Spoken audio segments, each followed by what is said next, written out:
আচ্ছা ঠিক আছে। এখানে প্রতি আটি কত টাকা বিক্রয় করছেন? 10 টাকা আটিতে। সেই জায়গার থেকে কিন্তু হ্যাঁ অন্যান্য জিনিস কিন্তু এরম 10 টাকা এত মোটা আটি কিন্তু এরম দেয় না। আর আপনার কাছে ওই যদি আছে ইসের পাতা হয়, ওই ছাগলে বেশি খাই কোন পাতা যেন, কাঁঠালে পাতা, সেই পাতা কিন্তু 2-1 ডাল দিলেই কিন্তু সেটা 20 টাকা নেয়। আচ্ছা ঠিক আছে ভাই, ধন্যবাদ।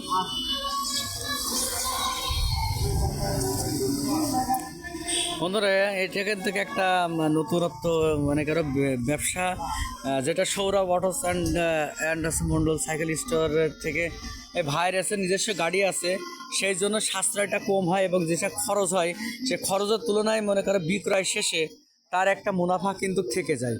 আর যারা সেখান থেকে কিনবেন, মানে ভাইয়ের কাছ থেকে কিনবেন, কেনার পর বিক্রয় করবেন, তাদের তো বেনিফিটটা অবশ্যই একটু কম হবে। আচ্ছা ঠিক আছে, আপনারা ভাইয়ের বাসা যেখানে হোক না কেন শুক্রবারে বা যে কোনো বাজারের দিন কিন্তু শঙ্কর দেওয়াতে আসে। আপনারা যারা ছাগলকে খাওয়াতে চান সবুজ সেগুলো এখান থেকে কিনতে পারেন।